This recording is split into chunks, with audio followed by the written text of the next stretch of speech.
Hey YouTube, it's good to see you. Mark Dolfini here. Hope you had a good weekend. I know we're coming on the outside of that, and if you're watching this on after the fact, it's good to see you.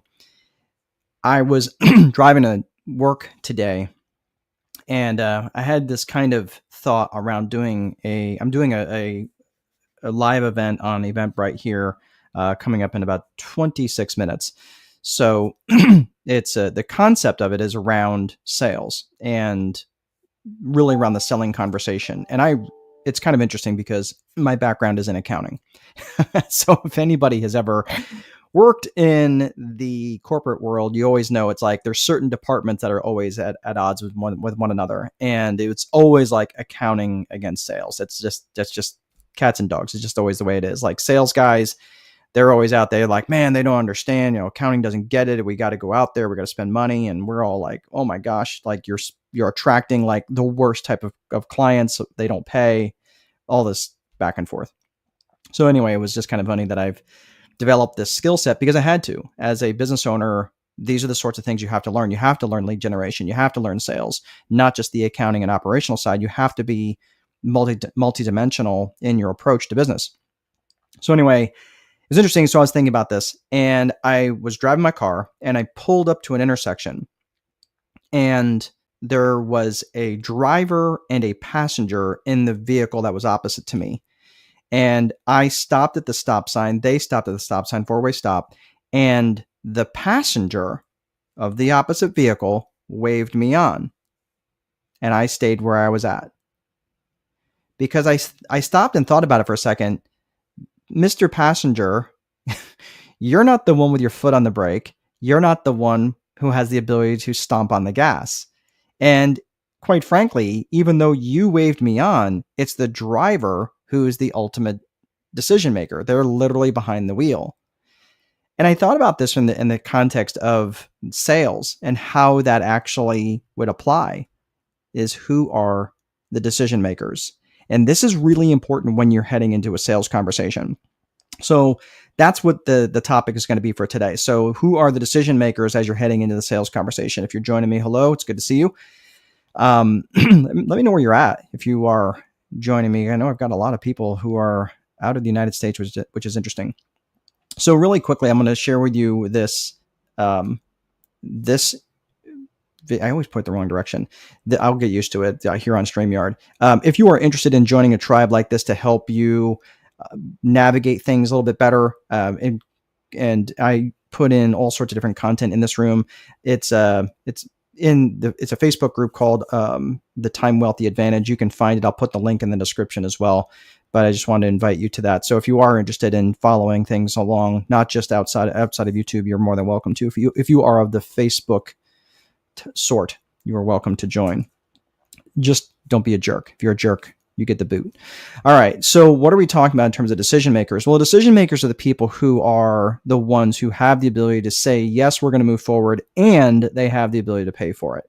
If they are the one that say, you might say yes from someone else, but if they don't have the ability to pay for it and they have to rely on someone else, that person over here is not the decision maker. You have to have someone who has both the ability to say yes, to move forward, to allow all the nuances and say yes to all the nuances of the deal, especially if it's a larger ticket item. You may have more things to say yes to. That's really important, absolutely. But you also have the people over here who control the purse strings. If you don't have both of those in the room, you do not have all the decision makers, and that is really, really important. I was working with a interior designer not that long ago, and it was interesting how important it was, and was working with her folks to say, hey, you need to make sure that when you're having these conversations, when you are scheduling these on-site visits, that all the decision makers were there, and they did a pretty good job of that. Is making sure that all the people who are involved in the conversation are going to be there when you show up and try to have this selling conversation. So that all starts way back in the lead generation process. When they raise their hand and say, hey, I saw your ad, I saw your website, I saw whatever it was that you put out there, and I like what you have, let's you and I have a conversation. That initial call is really important to make sure that all the decision makers are going to be there. So For example, now this is pretty typical of larger ticket items, but you've got to stop and think about this. It's going to depend on your avatar, because your avatar, let's face it, you may have an avatar where they think $1,000 is a lot of money. You may have an avatar that thinks $1,000 is just a transaction, right? So you got to consider your avatar in this conversation.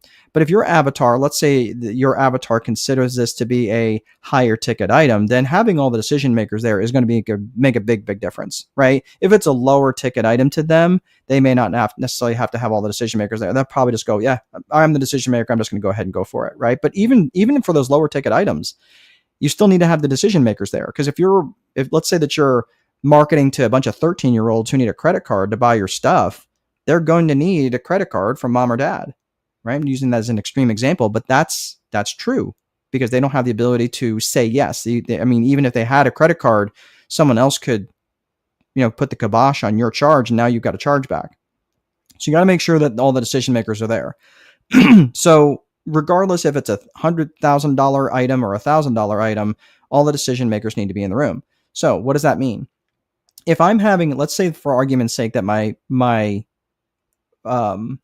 part of my sales process, right? Some part of my conversion tool. In my conversion tool, what I mean by that is the conversion tool is when you're taking them from prospect, or basically from a lead into a prospect. They are now a prospect, and you're trying to convert that prospect into a buyer. So the conversion tool might be a conversation. The conversion tool might be a shopping cart, or it might be a video, or whatever it is. But whatever the conversion tool is, you have to recognize that all the decision makers need to be there. So that's to say, hey, look, let me get some information from you. Tell me about what it is that let's say it's a conversation. So they're saying, okay, I want to have you come out and put an $80,000 addition on my house, which in most markets is a pretty small addition. So let's say that you want to have them come out.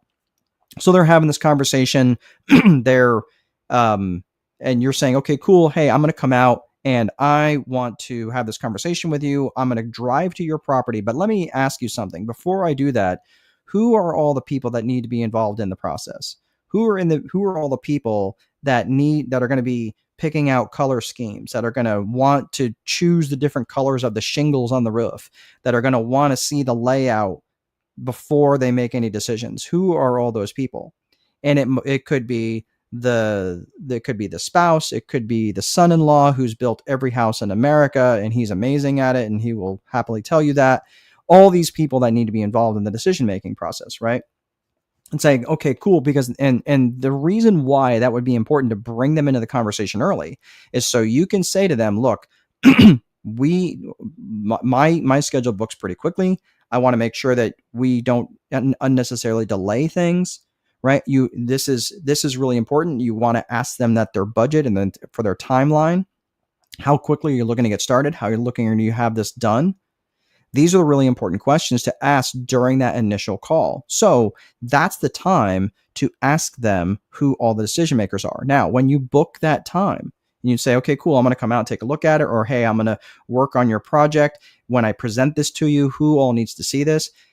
When you book that time with them, you'd say, okay, cool, so all of them are available. Yes, because I'll just be honest with you, there's no point in me presenting it to you and have you try to explain it to them, because it never works out.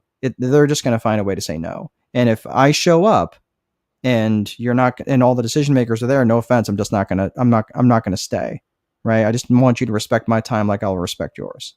And you can say that in a non-jerky way. I know I kind of just said it very quickly there, but it's really important that you do draw that boundary, because when you start having to email quotes and say, hey, I worked on your quote, here it is, and you send it via email, you have just now commoditized your product or service. And that means that you are no different than a bag of sugar over here that sells for $1 and a bag of sugar that over here that sells for 97 cents. In the mind of the customer, you are now a commodity. So you really have to separate yourself. And quite frankly, if you're going to be working with someone that does not honor that, I don't know that that's a customer that you really want.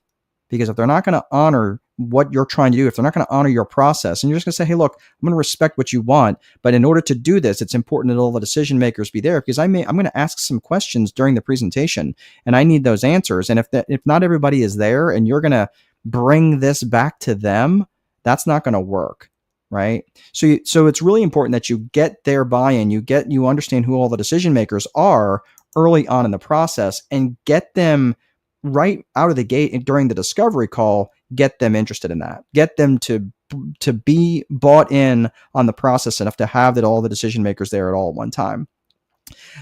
So that is all I have for that. One quick thing I want to share with you is this here. This is a book bundle that I have, and this is specific to this particular offer. This offer will be available for a while.